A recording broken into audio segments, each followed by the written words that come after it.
stormy seas and lost souls. Who is it? She's dreamt of this before. It's coming. What is it? Is it? They say dreams are visions of our memories, thoughts and fears, as seen by our inner eye.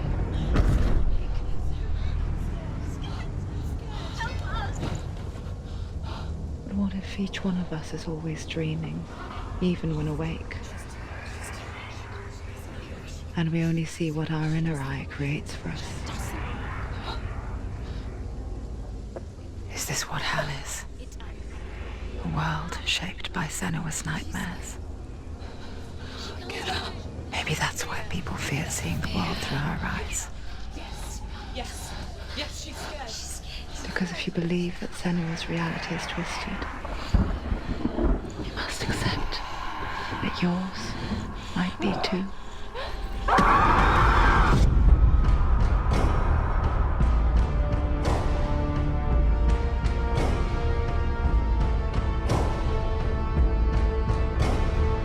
Hellblade: Senua's Sacrifice is a video game about Senua, a Celtic warrior on a vision quest into Viking territory. But what sets our hero Senua apart is that she suffers from severe psychotic mental illness. He knows she's getting closer. He can feel her coming closer. She's getting closer. They're watching. The original idea for Hellblade was to create a classic hero's journey, a journey of suffering, but one where the fantasy world is not another planet or alternate universe, but a world that is constructed in Senua's mind. But to do so would mean putting psychotic mental illness at the center of the experience, a subject that is still considered taboo, and a challenge that was both terrifying and exciting in equal measure. In Hellblade, the starting point was a newly discovered Celtic goddess called Senua in Ashwell, Hertfordshire. When first discovered, her name was thought to be Senua, a name which I liked and kept. I wondered if Senua might have been a Celtic warrior like Boudica who stood up to the Romans. While the Romans had conquered all of Europe, there was a group of Celts up in the furthest reaches of the Roman Empire that could not be conquered, the Picts. And so the Romans built a wall, called Hadrian's Wall, that spans across Britain from sea to sea to keep the Pictish barbarians at bay.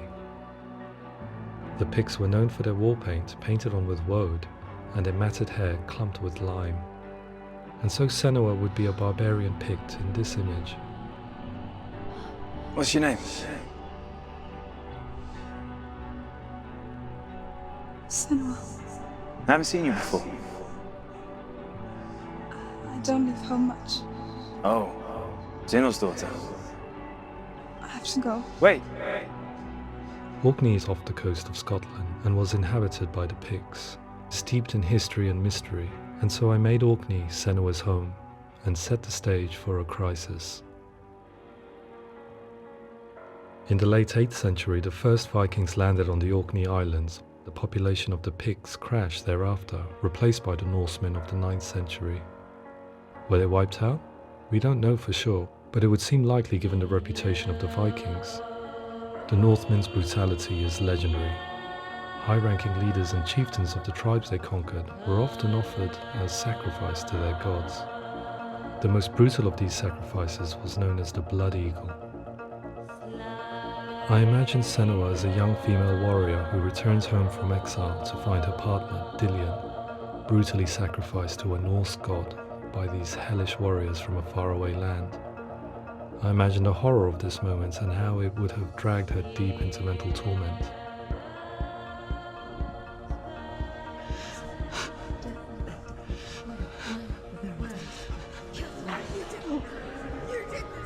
No!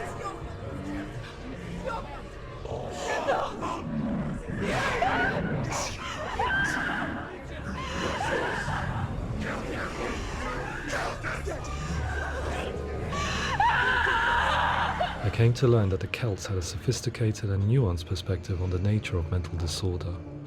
One term they used was Gelt. A Gelt is a man or woman who has been driven mad by a curse, battle trauma, or grief.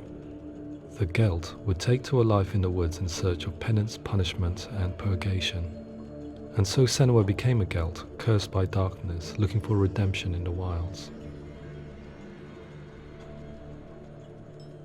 Another word the Celts used in reference to mental disorders was druth, meaning fool, or Liar. one who utters the words of God. They tell of the mad sinner who flees battle into exile and takes on a beastly nature, growing feathers on his body.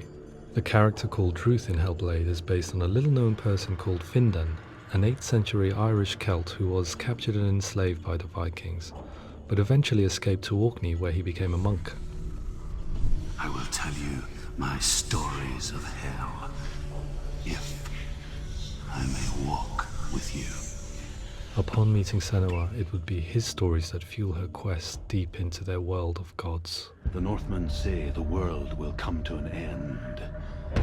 The sun will grow black, the earth will sink into the sea, the stars will disappear, fire and water will meet, flames will play against the sky, the heavens and earth and all the world will be burned, all the gods will be dead, and the warriors of Valhalla and people everywhere. Senua, prepare yourself for Ragnarok, for it is nigh.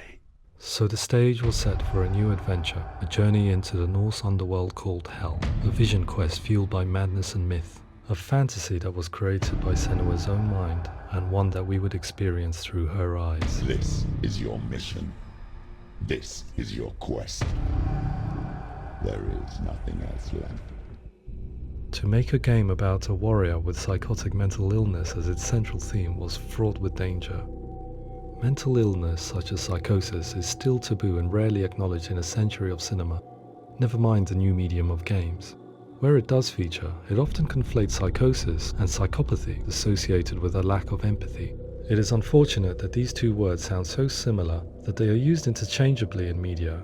I must admit that I didn't have to look very far to discover my own ignorance of the subject. So we reached out to Paul Fletcher, psychiatrist and professor of health neuroscience at University of Cambridge. Psychosis is a descriptive term, and it refers to having a loss of contact with objective reality. So it's characterized by two main sets of symptoms. One of them is hallucinations, where somebody experiences perceptions when there is no actual objective thing out there to perceive. You're already dead. Who are you? And the other is delusions, where somebody comes to very often bizarre, unpleasant, frightening beliefs when there's no good evidence in favor of them. There's no doubt about it. The source of the darkness is in Helheim. And the goddess Hela holds his soul there. We reached out to Welcome, a biomedical research charity that spends billions on research and awareness programs aimed at improving health. Mental health hasn't always been presented in the media in a way that is particularly helpful. It can be challenging to engage people with the subject matter, and there are a lot of preconceived ideas about mental health, and particularly schizophrenia and psychosis. So we hope our support allows the team to continue to collaborate with Paul Fletcher and with those who have experience of psychosis to create a game that provides a fresh perspective on the condition and allows audiences to engage with it in a way that just wouldn't be possible in any other medium. What started out as a brief consultation convinced me that we were only scratching the surface of an immensely deep and interesting subject that could enrich and change the very nature of the game. That's cool. Thanks so much for coming in. Pleasure. Thanks. It's really interesting for me. I'd love to be involved. I think it's fascinating. Absolutely. Our understanding of psychosis is still very much a mystery, and ways of treating it are still primitive compared to physical illness. After all, it is easy to see the pain and suffering caused by physical diseases or physical trauma. It is not so easy to see the mental suffering and trauma of severe mental illness.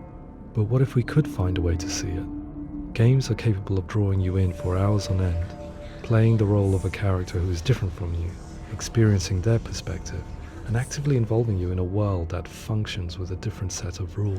That voice is not acclaimed. It's that voice calls you to your death. It's an evil voice. If we were to represent Senua's psychosis, we would have to simulate voice hearing, a common attribute. But how can we simulate something we have no first-hand experience of? Professor Charles Fernyhough, a leading expert in voice hearing from Durham University, offered his help. Hearing voices is an experience that is usually associated with severe mental illness, and crucially we know that hearing voices is a part of ordinary life for many people who don't meet the criteria for mental illness. Yeah. Oh, that's not him in real life. We know voices vary according to where they appear in space. Voices can appear far away in the distance, they can appear right there in your ear, they can seem to be coming from inside your head. Based on the information Professor Fernie Ho provided, I put together a sound brief and invited some actors to the studio. We recorded the actors using a binaural microphone, which records the 3D spatial position of sound, replicating the way sound is heard by human ears. It gives you an incredible sense that the person you are listening to is right there beside you. Can't see where she's going.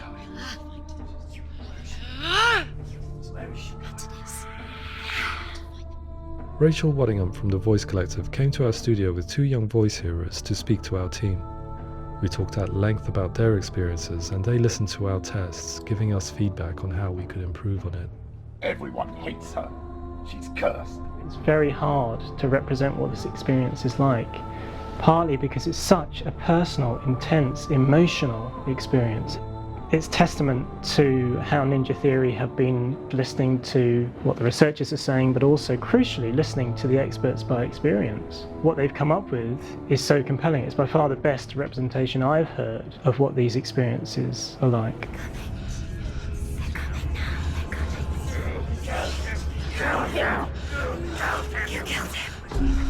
Other common attributes of psychosis are visions and flashbacks.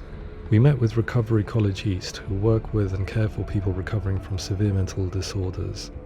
A group of service users gave us their first-hand account of what they experience. Sometimes when the visions or what we're seeing is too much, it becomes more difficult until eventually we perhaps don't see anything. The people we spoke to, the stories they told, were fascinating, harrowing and mind-boggling. The reality of what people experienced was vivid, far exceeding what I could possibly have imagined. We went away itching to represent some of these visions and flashbacks in the game. As we all know, my heart is so, love is so far away. Don't you know how I wanna feel deeper? I could never know how you grow, all these days are killing me. Now I see deep in me insanity does unfold. I just wanna feel deeper, deeper. I just wanna feel deeper, deeper.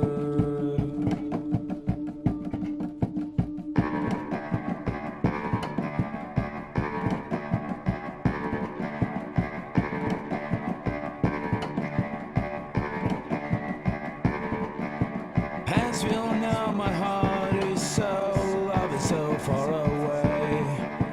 Don't you know how I wanna feel deeper? I could never know how you grow, all these days are killing me.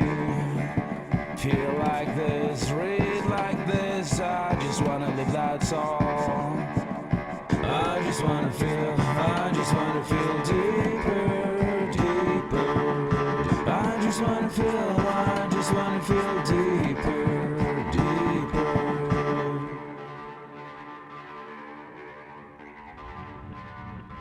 To refine our work, we continue to hold meetings with Recovery College East over the course of a year and a half, showing them what we had achieved so far and refining the in-game representations based on their feedback. With their help, flashbacks, visions and changes in perception were woven into the story and gameplay of Senua.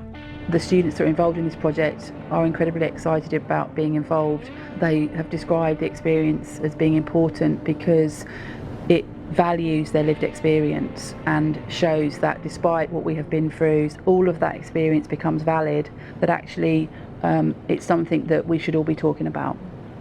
The experiences described range from beautiful to frightening beyond comprehension. I heard of a girl who has to live with an angry voice screaming at her, slamming on her doors and walls 24 hours a day. I met someone who would often see hanging corpses in a room, so real that she would sometimes try to rescue them.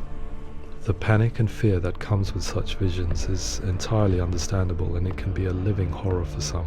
Worthless, weak, pathetic. Go on, feel sorry for yourself, because there is no one left to do that for you.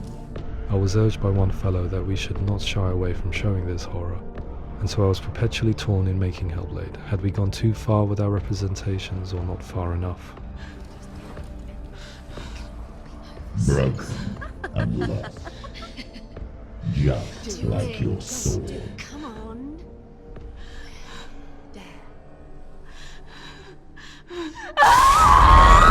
In some ways, voice hearing and visions were the low-hanging fruit, so to speak. There's another aspect of psychosis that is much harder to explain, but one that I think video games are uniquely able to represent, which are often called delusions. People begin to see patterns in the world. They begin to link things that most people wouldn't link. Most of the things that we might think would be coincidence or, not worth commenting on. Nevertheless, that might have a particular salience or importance for them. One individual described how everyday words, sounds, colours and objects were steeped in meaning to him, forming a strange and sinister puzzle that he was determined to solve but could not quite get to the bottom of. It's not just brain dysfunction. It's not like the system shut down. It's actually an incredibly creative process. The person creates a world populated with voices and phantasms and terrors, and they're completely immersed in it. They believe in it. We often invite people into the studio to play the game. In one of our playtests, they played through much of the game, making associations between runes, secret messages, and the threat of darkness that stalked them. There are many things that happen in the world of Hellblade that make perfect sense within the context of Senua's mind. The dark rot that's killing her slowly from within, the secret runes of the gods that block her path to Helheim, and strange associations that exist in the game to confuse you. To complete Senua's quest, you have to internalize and accept the logic and meaning behind these things to progress. Afterwards, they said that they didn't see much evidence of mental illness in the game. People with delusions of all sorts would argue the same thing, that they are not aware of their experience being abnormal in any way. I need this sword. It's important. Representing perception changes and thinking patterns within Hellblade gives us a set of symptoms common in psychosis. But people with lived experience were keen to emphasize another point, that it is wrong to define a person by their symptoms. Quite often, the illness comes not from the symptoms, but from the stigma, isolation and mistreatment that comes about from the rest of society. They say that I'm cursed. What if they're right? I needed someone to portray Senua, someone who could believably internalize her suffering.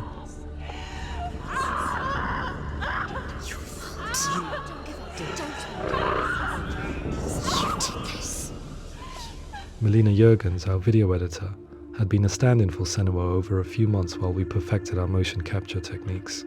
Without realizing it, she had already auditioned for the role, and I knew her well enough to know that I didn't have to teach her to act, but to relive her own internal pain.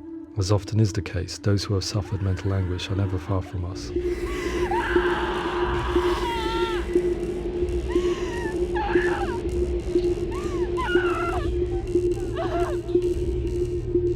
My hope is that by creating a compelling and aspirational character in Senua who feels very much real, albeit in a fantasy setting, we can provide a lens into her reality, a different one to yours, and this is where storytelling comes into play.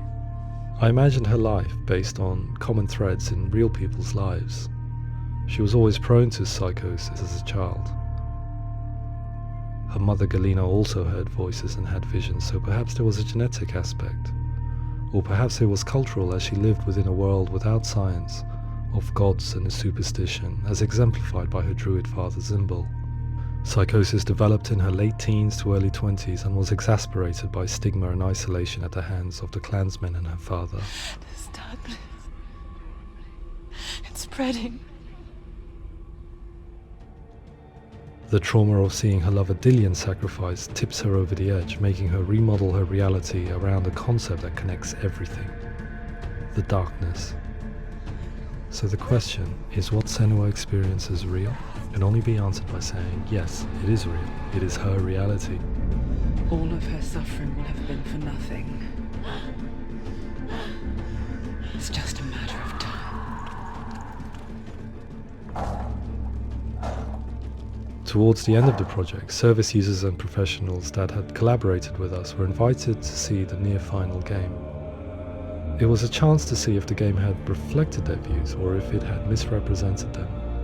For me, being involved in especially developing Senua's character has been really important, and being able to bring in my perspective and what I see and what I hear and having that built into the game has been a real privilege.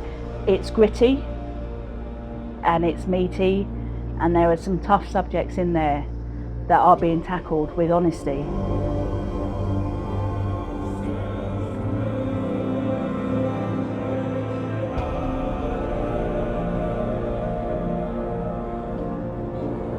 I was blown away by it today, absolutely blown away.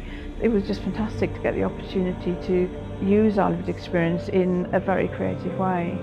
There's nothing tokenistic about the work we've put in. It feels like we've been listened to, things have been taken on board, and I think there was a lot of realism in the game itself, and it feels very authentic.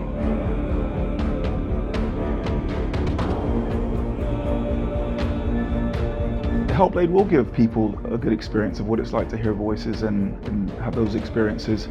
I'm glad that the guys at Ninja Theory kind of asked us to come along and help them build an experience that's positive when it comes out, and get myself a copy and have a go.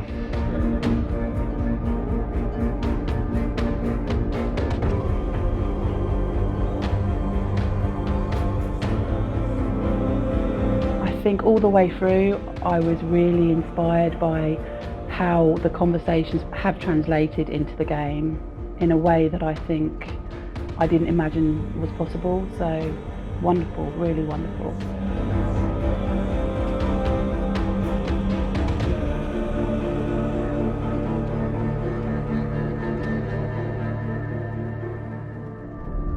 I really hope that others will follow the lead they've set and use the power of something like a video game to change people's perceptions, to increase understanding, and ultimately to make some of the stigma around voice hearing and other experiences go away.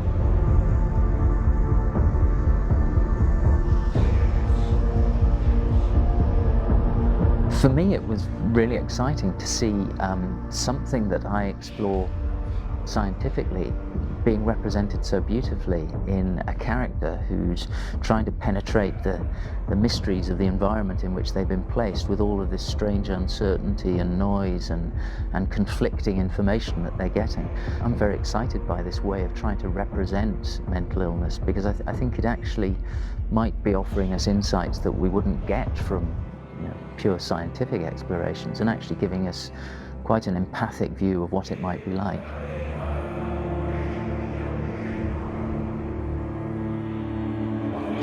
Mental illness has been with us for as long as we have been on this planet, but why?